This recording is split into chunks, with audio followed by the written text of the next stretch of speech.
Hello बच्चों, आशा करता हूँ आप सब लोग बहुत बढ़िया होंगे और मन लगा के पढ़ाई कर रहे होंगे। पादपों में श्वसन का पार्ट 4 में बच्चों आप सब लोगों का बहुत बहुत स्वागत है।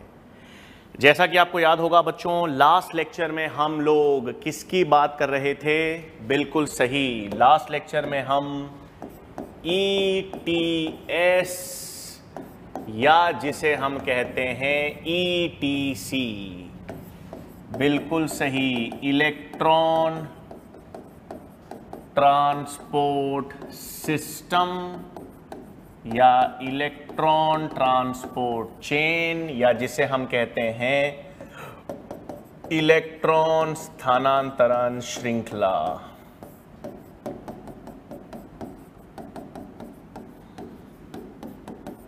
है ना भाई? तो लास्ट हमने किसकी बात की थी? इस ETC या ETS यानी इलेक्ट्रॉन ट्रांसपोर्ट सिस्टम, इलेक्ट्रॉन स्थानांतरण तंत्र। क्या बात की थी हमने बात की थी कि ये जो चक्र है, ये जो प्रक्रिया है, ये वायवीय प्रक्रिया होगी। हमने ये देखा था, ये कहां पर देखी जाएगी? आंतरिक माइटोकॉन्ड्रिया की झिल्ली पर।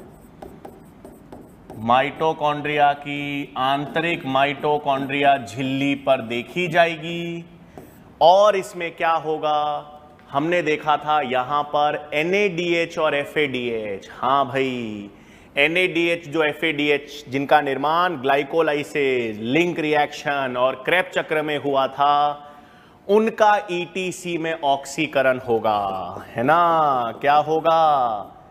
NADH और FADH, ये जो अपचयित कोएंजाइम थी, इनका क्या होगा? ऑक्सीकरण। और इनका ऑक्सीकरण होगा ताकि इनसे क्या निकाली जा सके? ऊर्जा।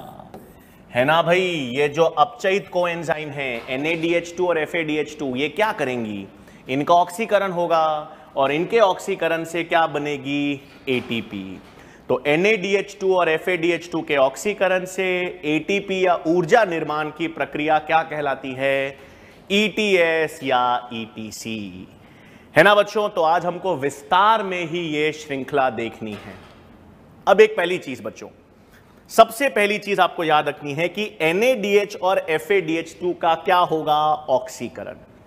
है ना बच्चों? ETC में या ETS जो है, इसमें क्या पढ़ेंगे बच्चों हम? NADH और FADH का ऑक्सीकरण। NADH और FADH2 का ऑक्सीकरण, इसका मतलब आपने पढ़ा होगा केमिस्ट्री में बच्चों। ऑक्सीकरण का मतलब है इनसे इलेक्ट्रॉन निकलेंगे या इनको इलेक्ट्रॉन मिलेंगे। इलेक्ट्रॉन का निकलना ऑक्सीकरण होता है या इलेक्ट्रॉन का ग्रहण करना ऑक्सीकरण होता है? हाँ, इलेक्ट्रॉन का निकलना ऑक्सीकरण है। अगर मुझसे इलेक्ट्रॉन निकल रहे हैं तो मेरा क्या हो रहा है? ऑक्सीकरण। मुझ में इलेक्ट्रॉन आ रहे हैं, मुझे इलेक्ट्रॉन मिल रहे हैं, तो मेरा क्या हो रहा है? अपचयन। पढ़ा है ना केमिस्ट्री में, रिडॉक्स रिएक्शन में। तो अगर यदि मुझसे इलेक्ट्रॉन निकलेंगे तो मेरा ऑक्सीकरण, यदि मुझे इलेक्ट्रॉन मिलेंगे तो मेरा अपचयन। तो हमें NADH और FADH2 का क्या करना है? ऑक्सीकरण। मतलब NADH और FADH2 के इलेक्ट्रॉन्स निकालने हैं। NADH और FADH2 से इलेक्ट्रॉन्स निकलेंगे। जब NADH और FADH से इलेक्ट्रॉन निकलेंगे ना बच्चों, तो NADH2 और FADH2 से जो इलेक्ट्रॉन्स निकलेंगे वो वाहक प्रोटीन्स के द्वारा स्थानांतरित होंगे। इसका नाम ही क्या है? इलेक्ट्रॉन स्थानांतरण श्रृंखला। इलेक्ट्रॉन्स का स्थानांतरण होगा। किनके इलेक्ट्रॉन्स का? NADH और FADH। NADH और FADH2 का ऑक्सीकरण होगा। ऑक्सीकरण का मतलब है NADH और FADH से इलेक्ट्रॉन्स निकलेंगे और वो इलेक्ट्रॉन्स वाहक प्रोटीन स्थानांतरित करेंगे। कौन से वाहक प्रोटीन्स? अभी बताऊंगा।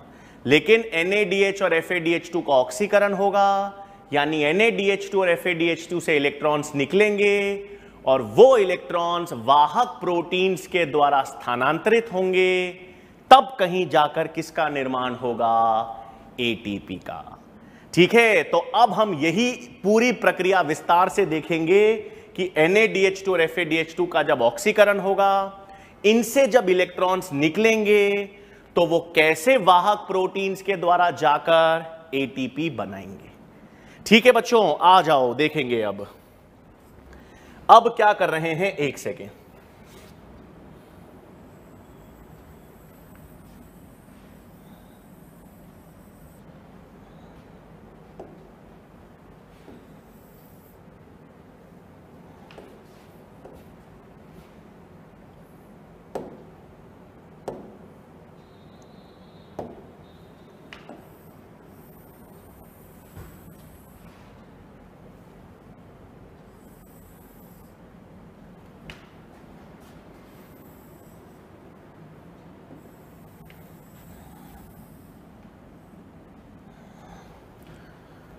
हाँ बच्चों, एक सेकेंड।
एक सेकेंड बच्चों फिर।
ठीक है बच्चों, अब एक सेकेंड, ये क्या है इतनी लंबी श्रृंखला, ध्यान देंगे भाई। ये हमारे पास एक पूरी इलेक्ट्रॉन स्थानांतरण श्रृंखला बनाई है मैंने। सुन लेंगे क्या है भाई। ये पूरी संरचना एक माइटोकॉन्ड्रिया की है। पूरी संरचना किसकी है बच्चों? माइटोकॉन्ड्रिया की। ये ऊपर तो मैंने क्या बना दी? बाह्य माइटोकॉन्ड्रिया की झिल्ली है। बाहर तो क्या है? बाह्य माइटोकॉन्ड्रिया की झिल्ली। और ये नीले में क्या बनाई मैंने? आंतरिक झिल्ली, है ना भाई। ये क्या है? माइटोकॉन्ड्रिया की आंतरिक झिल्ली।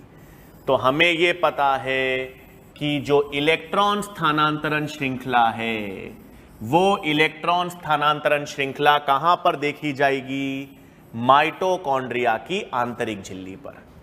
तो ये जो अंदर आपके पास नीला बक्सा है लंबा, ये आंतरिक झिल्ली है। और आंतरिक झिल्ली में ही क्या देखा जाएगा? इलेक्ट्रॉन स्थानांतरण श्रृंखला। अब पहली चीज। दूसरी चीज क्या ध्यान में रखनी है, सुनेंगे।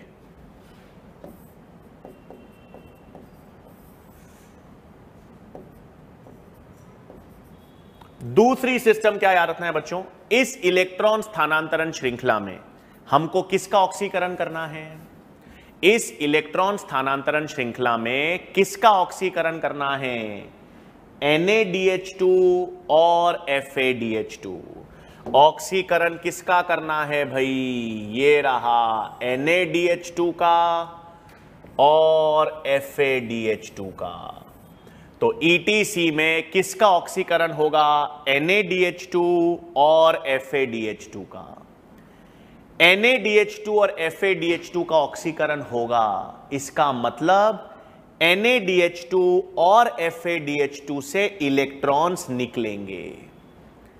NaDH2 और FADH2 का ऑक्सीकरण होगा, मतलब इनसे इलेक्ट्रॉन निकलेंगे। तो NaDH2 से इलेक्ट्रॉन निकलेंगे तो ये इलेक्ट्रॉन्स वाहक प्रोटीन्स के द्वारा स्थानांतरित होंगे। ये जो मैंने ये लंबी श्रृंखला बनाई है ना, FMN, FES, COQ, CYTB, FES, CYT, ये सब इलेक्ट्रॉन वाहक प्रोटीन्स हैं। ये क्या हैं? इलेक्ट्रॉन वाहक प्रोटीन्स। कहां पर उपस्थित हैं? आंतरिक झिल्ली पर। तो यहां पर ये देखो, ये लाल में मैंने संकुल 1, संकुल 3, संकुल 4 लिखा है ना। ये सब क्या हैं? इलेक्ट्रॉन वाहक प्रोटीन्स हैं जो माइटोकॉन्ड्रिया की आंतरिक झिल्ली पर मौजूद हैं। संकुल 1, संकुल 2, संकुल 3, संकुल 4, ये सब क्या हैं? इलेक्ट्रॉन वाहक प्रोटीन्स हैं जो माइटोकॉन्ड्रिया की आंतरिक झिल्ली पर उपस्थित हैं। क्या कर रहे हैं? सुनो। NaDH2 का ऑक्सीकरण होगा। NaDH2 का ऑक्सीकरण होगा तो NaDH2 से इलेक्ट्रॉन निकलेंगे। NaDH2 के इलेक्ट्रॉन्स जो निकलेंगे उसको कौन पकड़ेगा? संकुल 1। उसे कौन पकड़ेगा? संकुल 1। ये FMN FES, इसके फुल फॉर्म भी लिखेंगे बच्चों। FES का मतलब ये तो आयरन सल्फर प्रोटीन है। FES का मतलब Fe आयरन, S सल्फर, तो ये आयरन सल्फर प्रोटीन है। और FMN फ्लेविन मोनोन्यूक्लियोटाइड, ये यौगिक है। तो FMN और FES इससे बना हुआ प्रोटीन का संकुल 1 या NADH डिहाइड्रोजिनेज संकुल कहलाता है। तो ये संकुल कर क्या रहा है? पहली चीज, ये संकुल है क्या? एंजाइम या प्रोटीन है? ये संकुल एंजाइम या प्रोटीन है, सही। कहां पर उपस्थित है? माइटोकॉन्ड्रिया की आंतरिक झिल्ली पर उपस्थित है। और क्या कर रहा है? ये संकुल NaDH2 से इलेक्ट्रॉन्स लेकर उसको आगे CO2 का नाम है यूबिक्विनोन। इनका नाम मैं लिख दूंगा बच्चों अभी, ठीक है ना? इनका नाम अभी अपन लिख भी लेंगे फुल फॉर्म। अभी के लिए CO2 का मतलब बच्चों यूबिक्विनोन। तो संकुल 1 क्या है? संकुल 1 NADH डिहाइड्रोजिनेज या वाहक प्रोटीन एंजाइम है। ये NaDH2 से इलेक्ट्रॉन्स लेकर उसे यूबिक्विनोन को स्थानांतरित कर रही है। तो संकुल 1 NaDH2 से इलेक्ट्रॉन्स यूबिक्विनोन या कोएंजाइम Q की ओर स्थानांतरित कर रहा है। फिर आओ एक बार, ये CYT मतलब बच्चों साइटोक्रोम। ये CYT हर कितनी जगह ये CYT हैं? तो CYT का मतलब है साइटोक्रोम। ये भी इलेक्ट्रॉन वाहक प्रोटीन्स। तो सबसे प्रमुख इलेक्ट्रॉन वाहक प्रोटीन्स कौन से हुए? इस पूरी इलेक्ट्रॉन स्थानांतरण श्रृंखला में सर्वाधिक संख्या कौन से वाहक प्रोटीन की है? CYT cytochrome. तो सबसे प्रमुख इलेक्ट्रॉन वाहक प्रोटीन कौन से? साइटोक्रोम्स। ये भी लिखेंगे। इन साइटोक्रोम में आयरन पाया जाता है या Fe पाया जाता है। अब संकुल 1 ने क्या किया था बच्चों? ये संकुल 1 ने NaDH2 के इलेक्ट्रॉन्स यूबिक्विनोन पे भेजे थे। फिर संकुल 3 साइटोक्रोम रिडक्टेज। संकुल 3 का नाम क्या है? Cytochrome reductase. ये संकुल जो साइटोक्रोम B आयरन सल्फर और साइटोक्रोम C1 से बना है, ये संकुल यूबिक्विनोन से इलेक्ट्रॉन्स साइटोक्रोम C की ओर भेजेगा। साइटोक्रोम B, FES और साइटोक्रोम C1 ये मिलाकर कौन सा संकुल है? 3rd। ये तीसरा संकुल क्या करेगा? ये संकुल यूबिक्विनोन से इलेक्ट्रॉन साइटोक्रोम C पर भेजेगा। अंत में कौन सा संकुल आ गया? संकुल 4। अंत में कौन सा संकुल आ गया? ये रहा संकुल 4। साइटोक्रोम A3 से बना है। साइटोक्रोम A3 से बना है संकुल 4। ये क्या करेगा? ये संकुल साइटोक्रोम C से इलेक्ट्रॉन्स ऑक्सीजन को भेजेगा, है ना? तो देखो भाई, ये है क्या? इलेक्ट्रॉन स्थानांतरण हो रहा है। NaDH2 का ऑक्सीकरण होगा। हां, NaDH और FADH दोनों का ऑक्सीकरण होगा। NaDH FADH दोनों का ऑक्सीकरण होगा। दोनों से इलेक्ट्रॉन्स निकलेंगे। वो इलेक्ट्रॉन्स वाहक प्रोटीन्स के द्वारा स्थानांतरित होंगे। ये NaDH2 से इलेक्ट्रॉन संकुल 1 पे गया। संकुल 1 ने इलेक्ट्रॉन्स को यूबिक्विनोन पे भेजा। यूबिक्विनोन से इलेक्ट्रॉन संकुल 3 पे गया। संकुल 3 से इलेक्ट्रॉन साइटोक्रोम C पर गया। फिर इलेक्ट्रॉन साइटोक्रोम A3। अंतिम इलेक्ट्रॉन किसके पास गए? ऑक्सीजन के पास। इसका मतलब FADH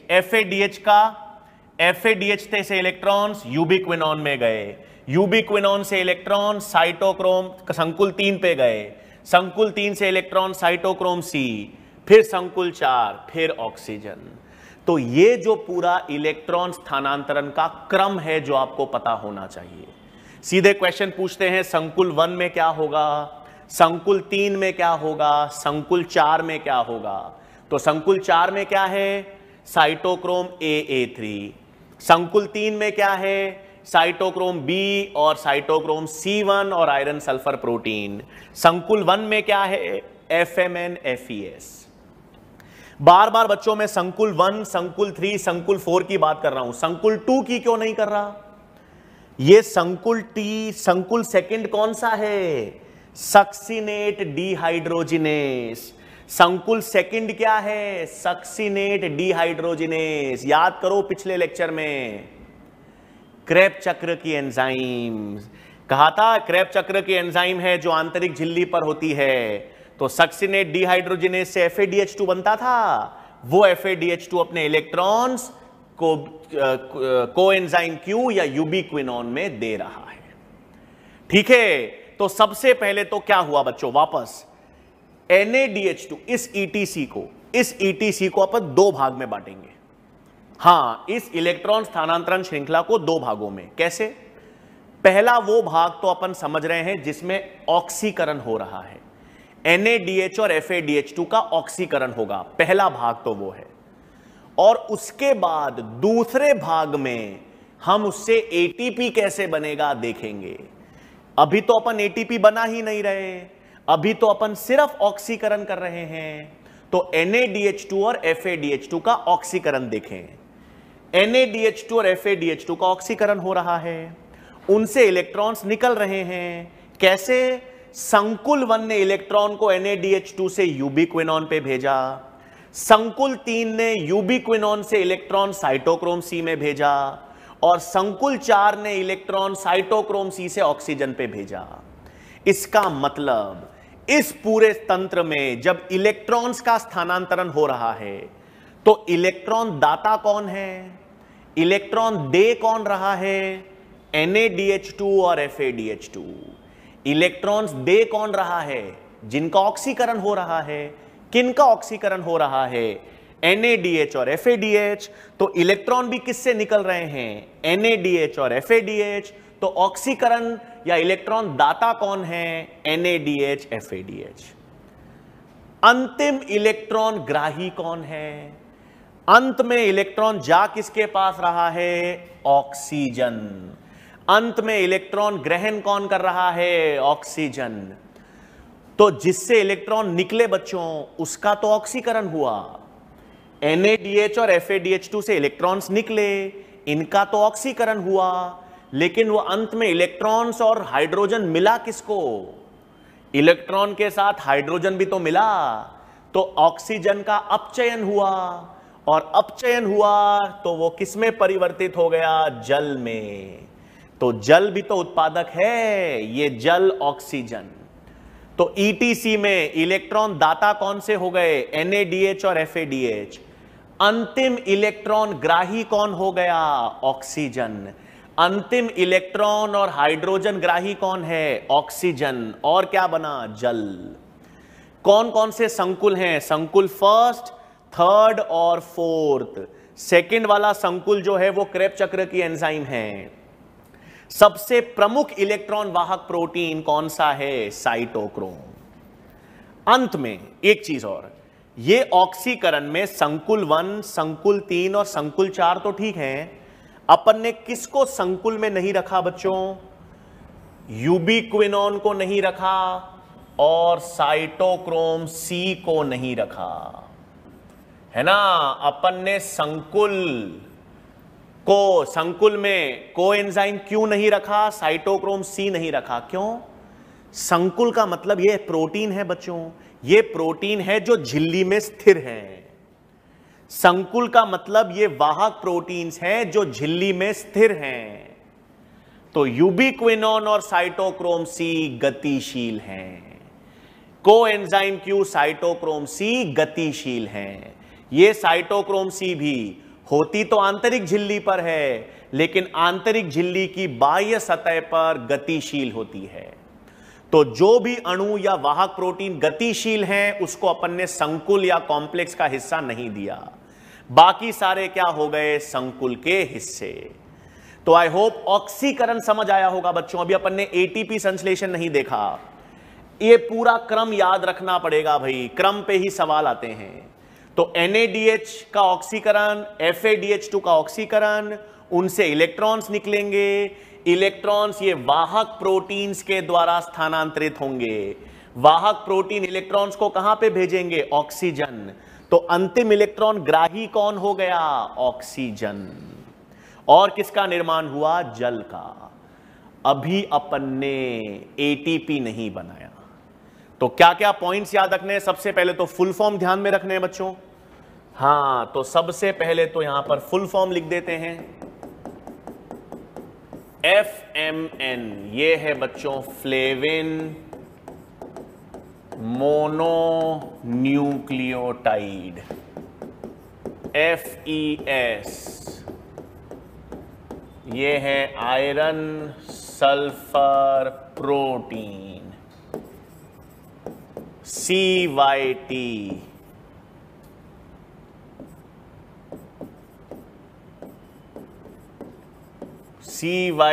साइटोक्रोम, ये इंपॉर्टेंट है, सबसे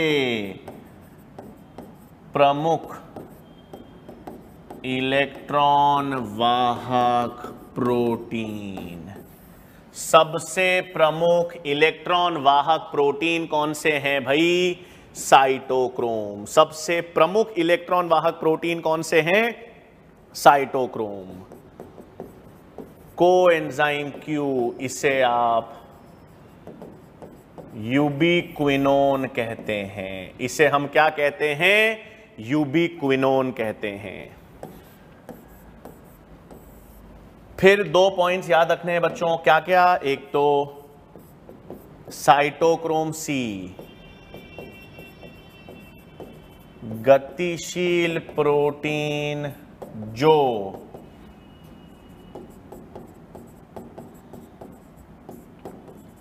आंतरिक झिल्ली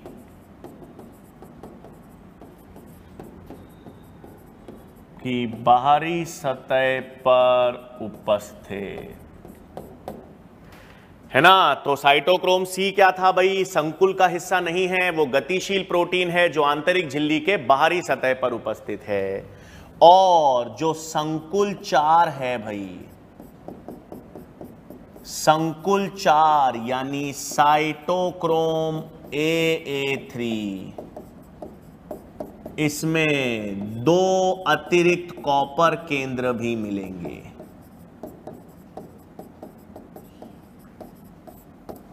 ठीक है। और साइटोक्रोम में आपको ध्यान रखना है आयरन तो उपस्थित ही होगा।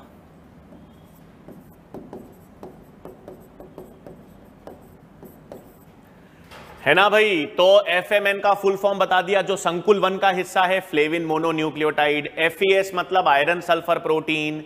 जहां जहां CYT था मतलब साइटोक्रोम। सब सवाल आ जाए, सब ETC में सबसे प्रमुख इलेक्ट्रॉन वाहक प्रोटीन कौन सा है? तो सबसे प्रमुख इलेक्ट्रॉन वाहक प्रोटीन साइटोक्रोम है। इसमें लोहा या आयरन पाया जाता है। फिर कोएंजाइम Q को हम कहते हैं यूबिक्विनोन। साइटोक्रोम C गतिशील प्रोटीन है, आंतरिक झिल्ली पे तो है लेकिन उसकी बाहर सतह पर है। और जो संकुल 4 है बच्चों, साइटोक्रोम AA3, ये जो संकुल 4 है साइटोक्रोम AA3, हर साइटोक्रोम में आयरन मिलेगा लेकिन साइटोक्रोम AA3 में 2 अतिरिक्त कॉपर केंद्र भी होंगे। है ना बच्चों। तो इधर देखो, इसका मतलब संकुल 1 क्या कर रहा है बच्चों? अब क्लियर होगा। ये जो संकुल 1 है क्या कर रहा है? संकुल 1 NaDH2 के इलेक्ट्रॉन्स को यूबिक्विनोन पे भेज रहा है ना। संकुल 3 क्या कर रहा है? संकुल 3 यूबिक्विनोन से इलेक्ट्रॉन को साइटोक्रोम C पर भेज रहा है ना। संकुल 4 AA3 क्या कर रहा है? साइटोक्रोम C के इलेक्ट्रॉन्स को ऑक्सीजन की ओर भेज रहा है। तो ये संकुल क्या कर रहे हैं? एक तरफ से इलेक्ट्रॉन ले रहे हैं, दूसरी तरफ इलेक्ट्रॉन दे रहे हैं। इसका मतलब ये संकुल 1 NaDH2 से इलेक्ट्रॉन निकाल रहा है, मतलब उसका ऑक्सीकरण कर रहा है। अगर मैं आपसे इलेक्ट्रॉन ले पा रहा हूं, मैं आपसे इलेक्ट्रॉन निकाल पा रहा हूं, तो आपका ऑक्सीकरण कर रहा हूं ना। तो संकुल 1 NaDH2 से इलेक्ट्रॉन्स निकाल रहा है, इसका ऑक्सीकरण कर रहा है।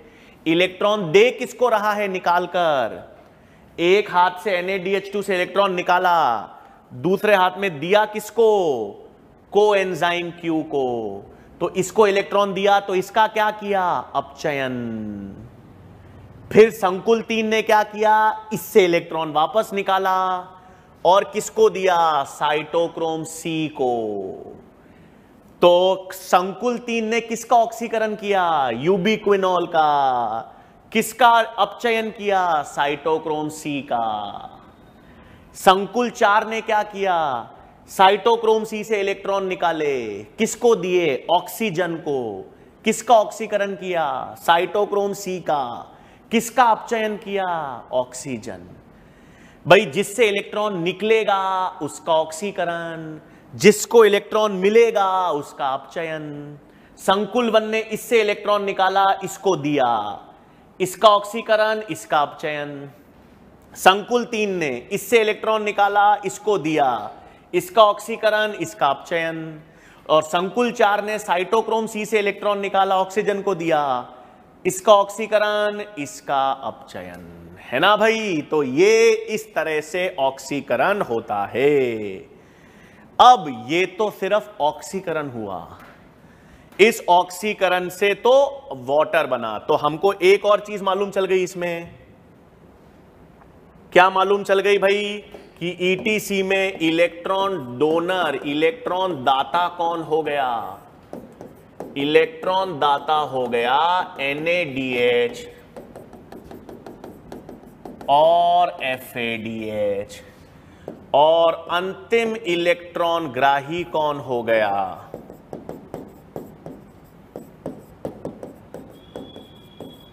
अंतिम इलेक्ट्रॉन ग्राही कौन हो गया बच्चों? ऑक्सीजन। ऑक्सीजन इलेक्ट्रॉन एवं हाइड्रोजन ग्राही दोनों है ना? वो ऑक्सीजन भी, इलेक्ट्रॉन भी ले रहा है, हाइड्रोजन भी ले रहा है, तभी तो इसके अपचयन से क्या बनता है? जल। है ना? तो अंतिम इलेक्ट्रॉन ग्राही ऑक्सीजन, इलेक्ट्रॉन दाता NaDH और FADH। इतना क्लियर बच्चों? ये ऑक्सीकरण आई होप क्लियर हो गया होगा कि NaDH और FADH2 से इलेक्ट्रॉन्स जो निकल रहे हैं, जैसे इनका ऑक्सीकरण हो रहा है, वो इलेक्ट्रॉन स्थानांतरित होकर ऑक्सीजन को मिलते हैं और जल का निर्माण होता है। ये तो हमारे पास क्या हुआ भाई? ये हमारे पास ऑक्सीकरण हुआ। लेकिन हमें ऑक्सीकरण किस लिए करना है? ये सारा तामझाम ऑक्सीकरण किस लिए करना है? ताकि ATP ऊर्जा बना सकें। ताकि ऊर्जा, अब ऊर्जा कैसे बनेगी? तो देखो भाई, अब यही तो मजा है। अब इस ऑक्सीकरण की प्रक्रिया से ऊर्जा निर्माण कैसे होगा, उसकी क्रियाविधि।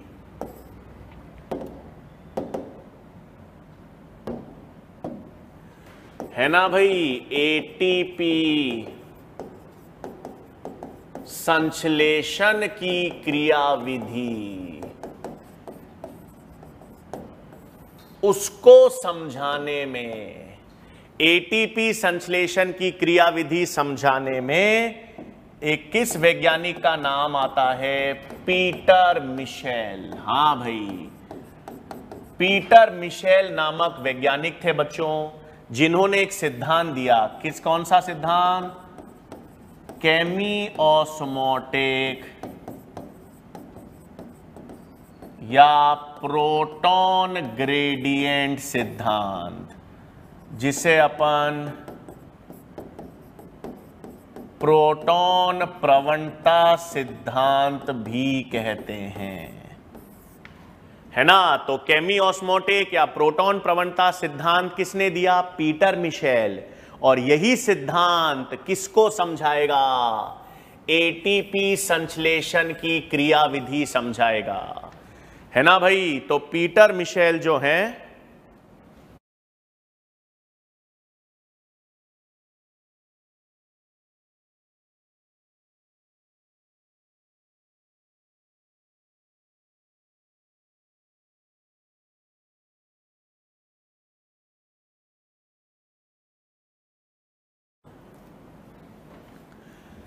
तो एटीपी संश्लेषण की जो क्रियाविधि है बच्चों, एटीपी संश्लेषण कैसे होगा वो किसने बताया है? पीटर मिशेल ने केमिओस्मोटिक या प्रोटॉन प्रवणता सिद्धांत के द्वारा।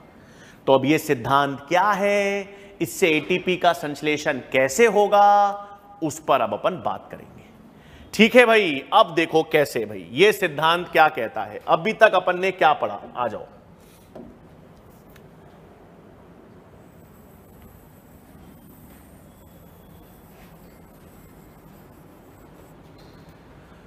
ठीक है, अब क्या कर रहा हूं मैं, एक सेकेंड।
ठीक है बच्चों, यही अपन ने पढ़ा है। माइटोकॉन्ड्रिया की जो आंतरिक झिल्ली है, ये रही आंतरिक झिल्ली। बना दूं इसके बाहर,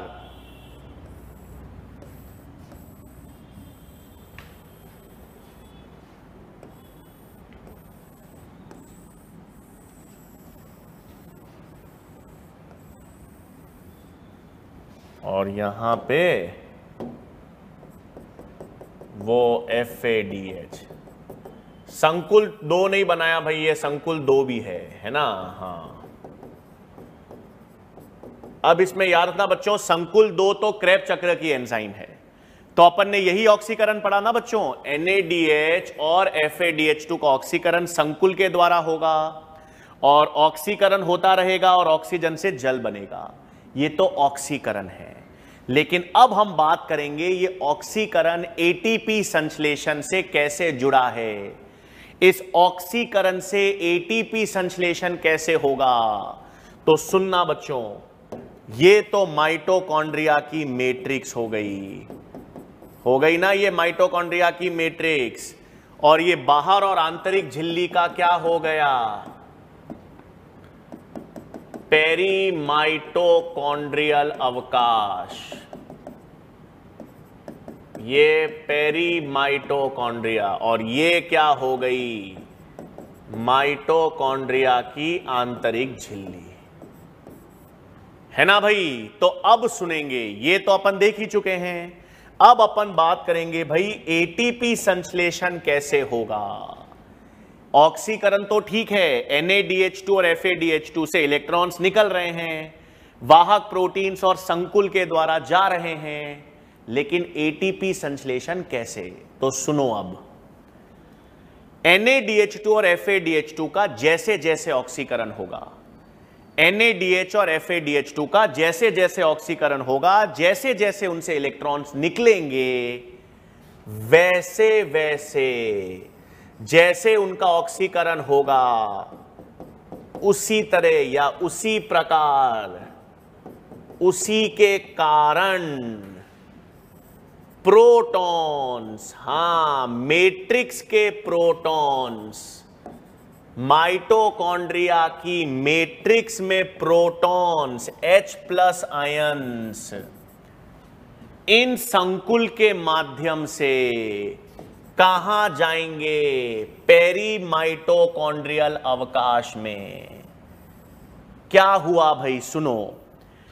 जैसे जैसे NADH और FADH2 का ऑक्सीकरण हो रहा है, जैसे जैसे NADH और FADH2 से इलेक्ट्रॉन्स निकल रहे हैं, जैसे जैसे उन इलेक्ट्रॉन्स का स्थानांतरण हो रहा है, उससे ऊर्जा जो है वो मैट्रिक्स के प्रोटॉन्स को 4 4 और 2, हां ये संख्या है, ये प्रोटॉन्स को मैट्रिक्स से पेरीमाइटोकॉन्ड्रियल अवकाश में स्थानांतरित करती है।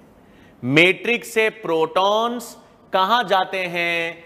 पेरीमाइटोकॉन्ड्रियल अवकाश में प्रवेश करते हैं।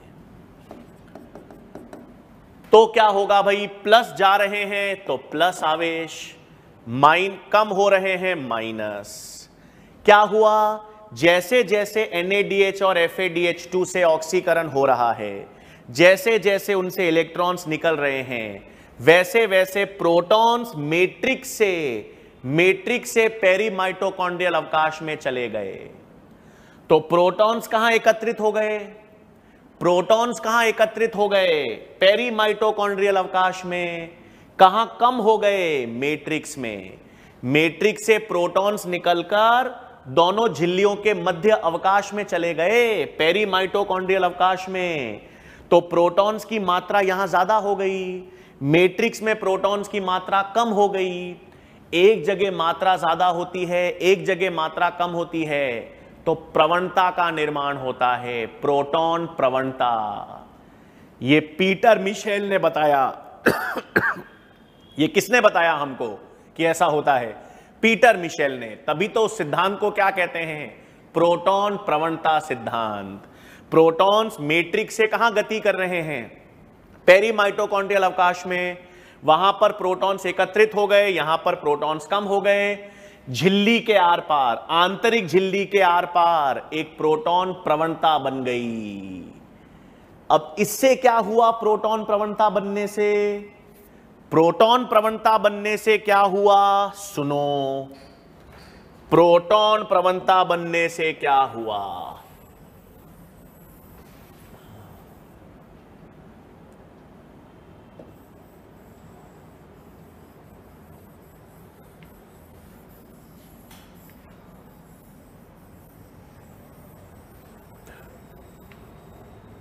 ये माइटोकॉन्ड्रिया की आंतरिक झिल्ली है।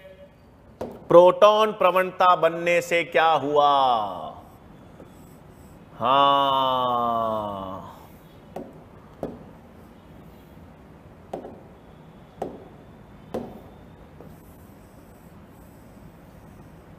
प्रोटॉन प्रवणता बनने से कोशिका संरचना याद है बच्चों? कोशिका संरचना में बताया था, माइटोकॉन्ड्रिया की आंतरिक झिल्ली पर ये क्या पाए जाते हैं? F0 F1 कण, F0 F1 कण, है ना? इन्हीं F0 F1 कणों को ही हम ATP सिंथेज या संकुल 5 कहते हैं। संकुल 4 तक तो हमने पढ़ा ही, ये संकुल 5 है ना? तो क्या हुआ? ये संकुल 5 क्या हुआ? जैसे जैसे NADH2 और FADH2 का ऑक्सीकरण हो रहा है, वैसे वैसे मैट्रिक्स से प्रोटॉन्स पेरीमाइटोकॉन्ड्रियल अवकाश में प्रवेश करेंगे। इस कारण आंतरिक झिल्ली के आर पार प्रोटॉन प्रवणता विकसित होगी। यहां तक पढ़ा था। यह प्रोटॉन प्रवणता क्यों जरूरी है? यह प्रोटॉन प्रवणता इन F0 F1 को नींद से जगाती है। ये अभी विश्राम कर रहे हैं, F0 F1 खाली सो रहे हैं, नींद ले रहे हैं, लेकिन ऊर्जा बनाने के लिए इनको काम करना जरूरी है। ऊर्जा यानी ATP संश्लेषण इनके कारण होगा। तो ये सक्रिय कब होंगे? जब प्रोटॉन प्रवणता बनेगी।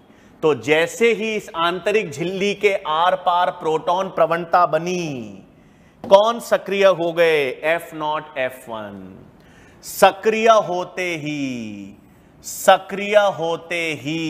F0 से F0 से H प्लस आयंस वापस मैट्रिक्स में लौटेंगे। दोबारा भाई, जहां से घर से निकले थे वापस घर भी तो आएंगे। ये प्रोटॉन्स वापस मैट्रिक्स में आएंगे और इसमें F1 क्या करेगा? F1 जो है वो ADP से ATP का निर्माण कर देगा, वो ADP से ATP का निर्माण कर देगा। तो F1 क्या हो गया बच्चों? ये एक परिधीय प्रोटीन है जो क्या करता है? ADP PI से ATP का निर्माण। और प्रोटॉन को पुनः मैट्रिक्स में कौन लेकर आ रहा है? F0। ये आंतरिक प्रोटीन है जो प्रोटॉन स्थानांतरण में काम करता है।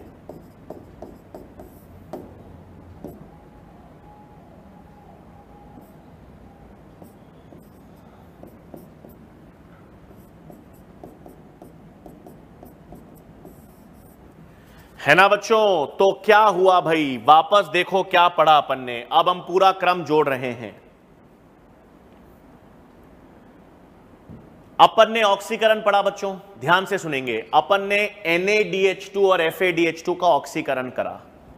NaDH2 और FADH2 का ऑक्सीकरण मतलब उनसे इलेक्ट्रॉन्स निकल रहे हैं।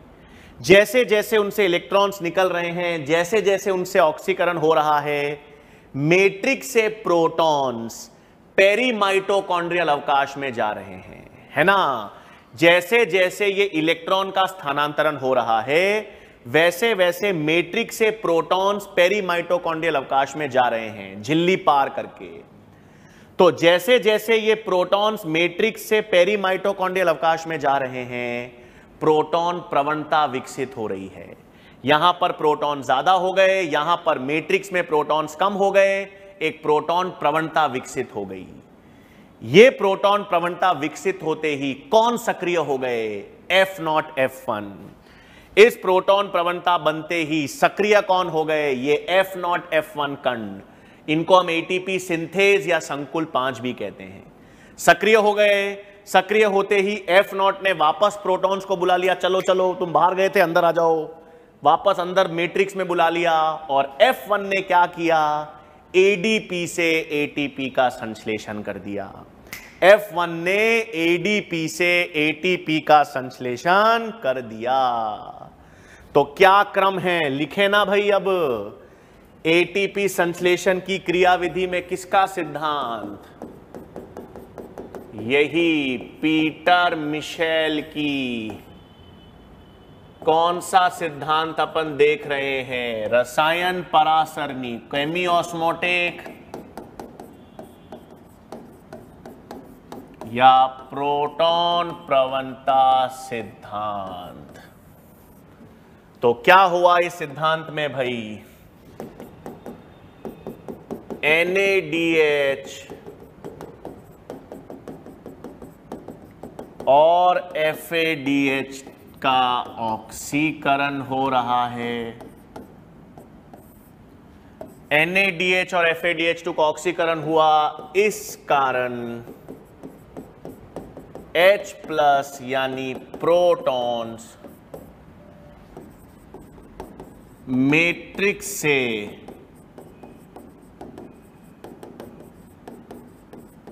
पेरीमाइटोकॉन्ड्रियल अवकाश में स्थानांतरित या पंप होते हैं।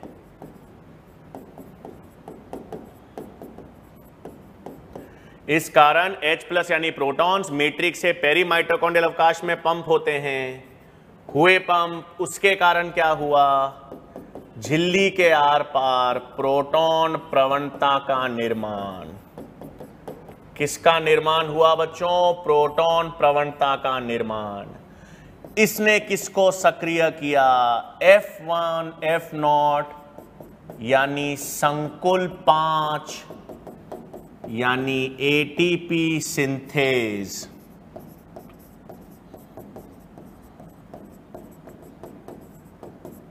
ATP सिंथेज को क्या किया? सक्रिय किया।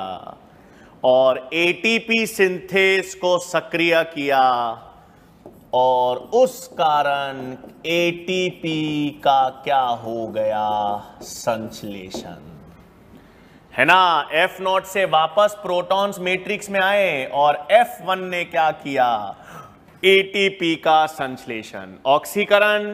ऑक्सीकरण के कारण प्रोटॉन्स मैट्रिक्स से पेरी माइटोकॉन्ड्रियल अवकाश में गए, प्रोटॉन प्रवणता निर्मित हुई। प्रोटॉन प्रवणता का निर्माण किसके आर पार, प्रोटॉन प्रवणता का निर्माण किसके आर पार भाई, आंतरिक झिल्ली के आर पार। F0 F1 सक्रिय हुए और F1 ने एटीपी का संश्लेषण कर दिया। एटीपी का संश्लेषण एडीपी से होता है।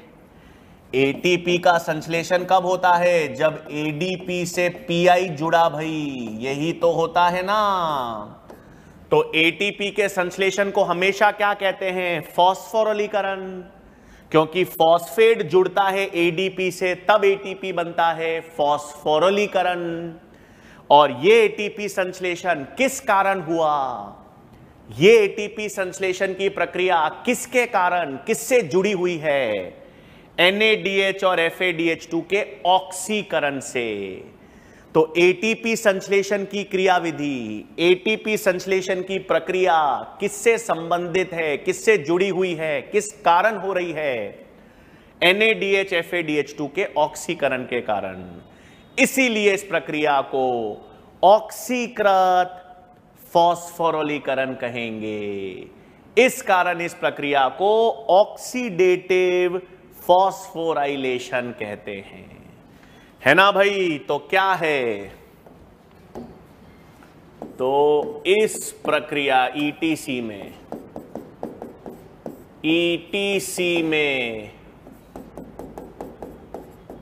एटीपी संश्लेषण की प्रक्रिया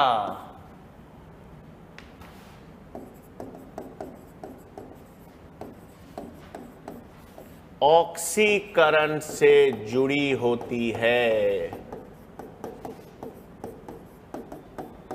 ना भाई। इस कारण इसे क्या कहते हैं, ऑक्सीकृत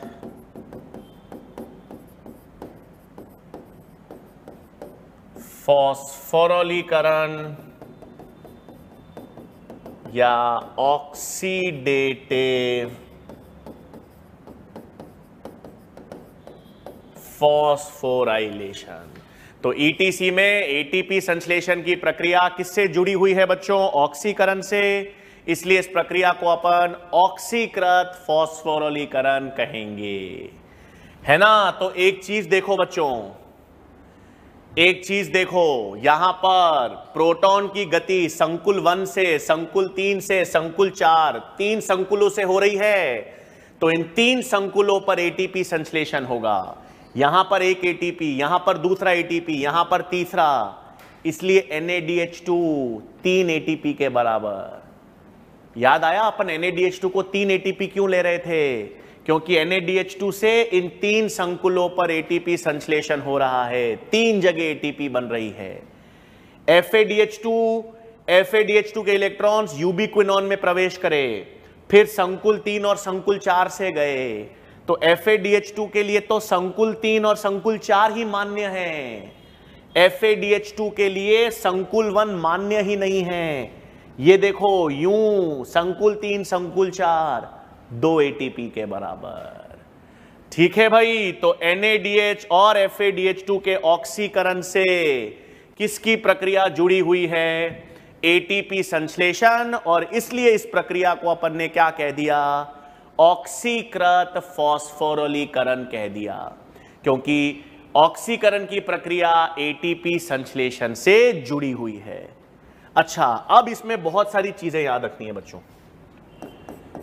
पहले तो 2 याद रखना है, थर्मोजेनिन और 2,4 डाइनाइट्रोफिनॉल। ये दोनों क्या होते हैं, ये दोनों को हम कहते हैं बच्चों अनकपलर्स। अनकपलर्स का मतलब है यह ऑक्सीकरण की प्रक्रिया को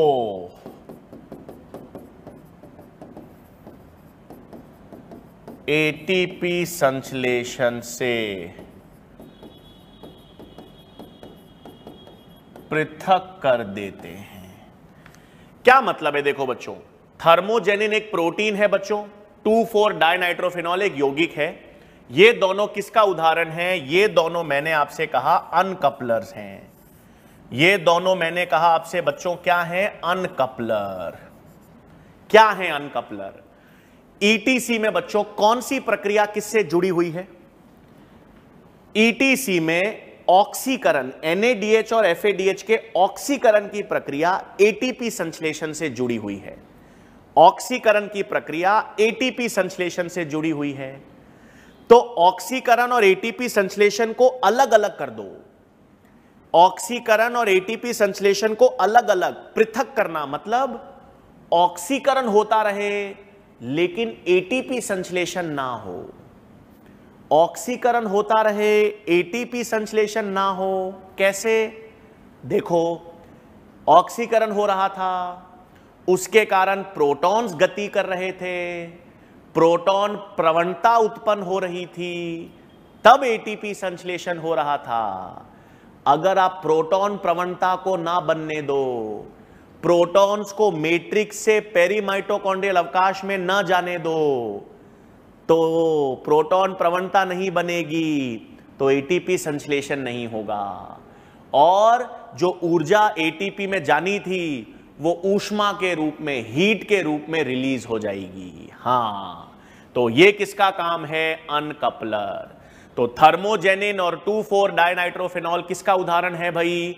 अनकपलर का उदाहरण है। फिर बच्चों इसमें दो चीजें, हां, फिर इसमें इलेक्ट्रॉन स्थानांतरण के संदमक।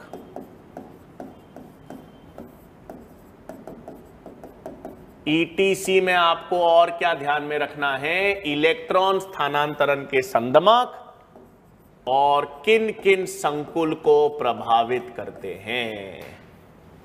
तो इसमें आता है बच्चों नाम रोटेनॉन और अमाइटल। किसको प्रभावित करेंगे भाई? संकुल फर्स्ट को। फिर आता है एंटीमाइसिन ए, किसको प्रभावित करेगी? संकुल 3 को। याद रखना, संकुल 2 बार बार क्यों मिस करता हूं? संकुल 2 सक्सिनेट डिहाइड्रोजिनेज क्रेब चक्र की एंजाइम है। और साइनाइड है ना, साइनाइड, कार्बन मोनोऑक्साइड, एजाइड्स, ये सब किस संकुल को प्रभावित करेंगे? संकुल 4, है ना भाई। तो ये क्या है बच्चों? ये संदमक के नाम बताए मैंने। ये संदमक क्या है? इलेक्ट्रॉन स्थानांतरण को रोक रहे हैं। जैसे रोटेनॉन और अमाइटल है, ये रासायनिक यौगिक है। क्या करते हैं भाई? FMN से FES की तरफ इलेक्ट्रॉन स्थानांतरण को रोक देंगे। FMN FES किसका हिस्सा था? संकुल 1, तो इलेक्ट्रॉन का स्थानांतरण रोक देंगे। एंटीमाइसिन क्या करेगी? साइटोक्रोम B से साइटोक्रोम C1 की तरफ जाएगा ना इलेक्ट्रॉन्स, तो इलेक्ट्रॉन स्थानांतरण को रोकेगी। साइटोक्रोम A से साइटोक्रोम A3 के तरफ इलेक्ट्रॉन जाएगा। संकुल 4 को कौन संदमित करेगा? साइनाइड, कार्बन मोनोऑक्साइड और एजाइड्स।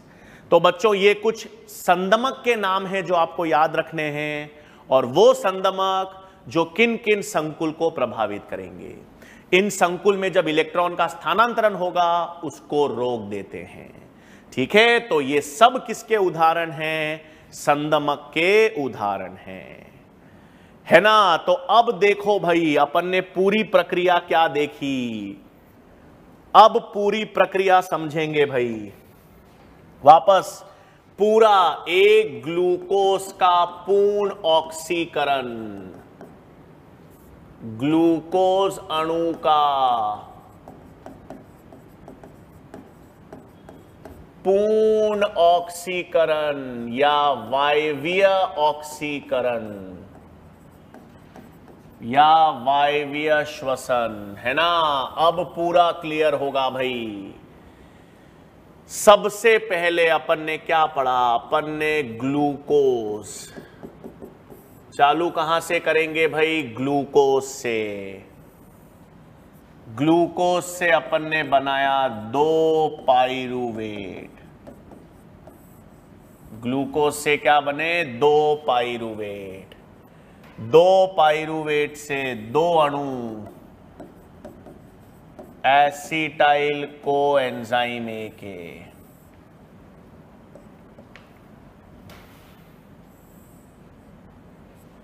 और फिर उत्पादक में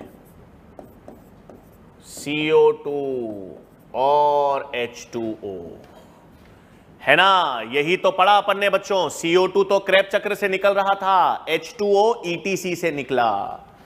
क्या क्या देखा, ये कौन सी प्रक्रिया, ग्लाइकोलिसिस।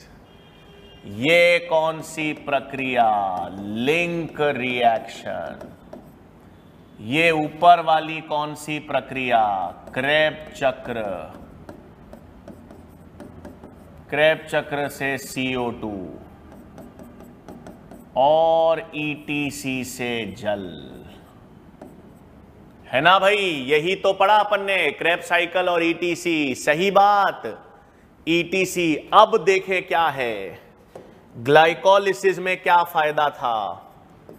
ग्लाइकोलिसिस में 2 ATP बनाए और 2 NADH2 बने। लिंक रिएक्शन में 2 NADH2 बने। यहां पर क्रेब्स साइकिल में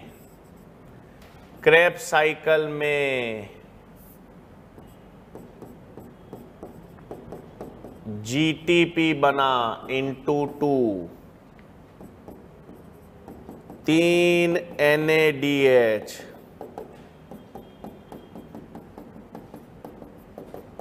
एक FADH इंटू 2।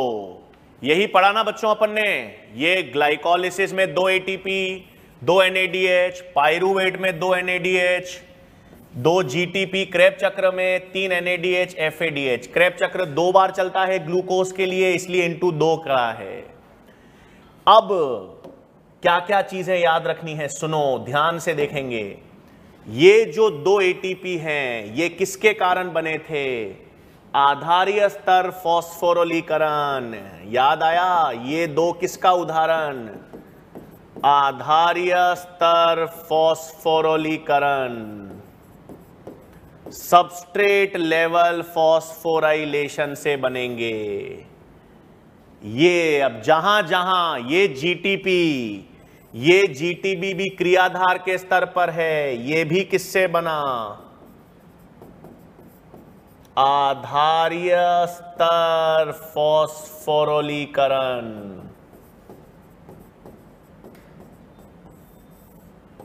है ना। तो आधारीय स्तर फॉस्फोरिलीकरण से तो 2 ATP और 2 GTP, 4 ATP टोटल। बाकी ये जितने भी ये NADH2,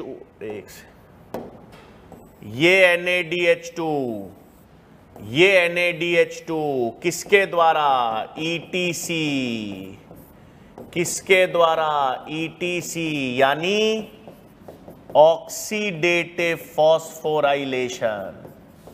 ऊर्जा किसके द्वारा देंगे भाई, ऑक्सीडेटिव फॉस्फोराइलेशन। और ये भी सारा खेल, ये भी ऊर्जा कहां से देगा, ETC। तो एक ग्लूकोज से जो अपन ने 38 ATP का निर्माण किया ना भाई, वो एक ग्लूकोज से 38 एटीपी, पूरी समरी देख लो। ग्लाइकोलिसिस में 2 एटीपी बने, ये एटीपी ने तो डायरेक्टली क्रियाधार, प्रत्यक्ष रूप से क्रियाधार के स्तर पे बने थे, आधारीय स्तर फास्फोरिलीकरण। जहां जहां NADH और FADH है, सारे NADH और FADH2 का ऑक्सीकरण ETC के माध्यम से, ऑक्सीकृत फास्फोरिलीकरण।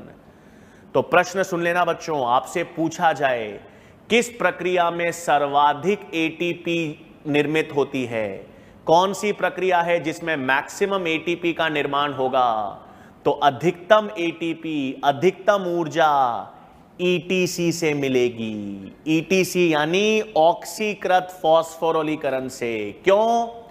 क्योंकि सारे NADH और सारे FADH का ऑक्सीकरण ETC या ऑक्सीडेटिव फास्फोराइलेशन से हो रहा है, इसलिए सारी ATP या अधिकतम ATP कहां पे बनेगी? ETC।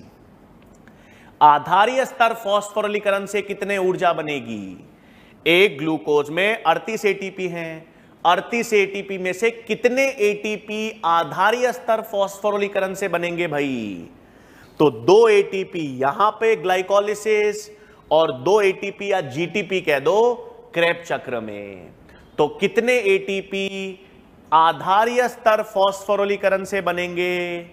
कितने ATP आधारीय स्तर फास्फोरिलीकरण से बनेंगे भाई? 2 और 2 4। कितने बनेंगे? 2 और 2 4। लेकिन इसमें ये 2 ATP कहां पर बन रहे हैं? ये 2 ATP कहां पर बन रहे हैं? कोशिका द्रव्य में। और ये 2 ATP जो GTP वाले हैं, आधारीय स्तर फास्फोरिलीकरण, ये कहां पे बन रहे हैं? माइटोकॉन्ड्रिया की मैट्रिक्स में। और ETC तो हम सबको मालूम ही है कहां पर है? माइटोकॉन्ड्रिया की आंतरिक झिल्ली पर, है ना भाई? तो ये भी याद रखना है। तो ग्लूकोज से 38 ATP का कॉन्सेप्ट समझ आ गया। अपन ने ग्लाइकोलिसिस से क्या करा? लिंक रिएक्शन, क्रेब चक्र और ETC। तो जितने NADH, जितने FADH बने थे ग्लाइकोलिसिस के, लिंक रिएक्शन के, क्रेब चक्र के, सबका ऑक्सीकरण, और सबके ऑक्सीकरण से सबसे अधिक ऊर्जा ही किसने बनी? ETC में बनी। इसलिए सर्वाधिक ऊर्जा ETC। आधारीय स्तर फास्फोरिलीकरण से 4 ATP, उसमें से 2 ATP कोशिका द्रव्य में ग्लाइकोलिसिस के माध्यम से, और 2 ATP आधारीय स्तर फास्फोरिलीकरण से क्रेब चक्र में, माइटोकॉन्ड्रिया की मैट्रिक्स में। ठीक है बच्चों, तो यहां तक तो अपन ने ग्लूकोज के पूर्ण ऑक्सीकरण की बात कर ली है बच्चों। अब नेक्स्ट लेक्चर में, बिल्कुल नेक्स्ट लेक्चर में हम बात करेंगे कि 36 ATP और 38 ATP कैसे बन सकते हैं, वायवीय श्वसन और अवायवीय श्वसन में क्या अंतर होता है, और श्वसन गुणांक की भी बात करेंगे बच्चों। ठीक है, तो नेक्स्ट लेक्चर में आगे के टॉपिक कंटिन्यू करेंगे। Thank you very much.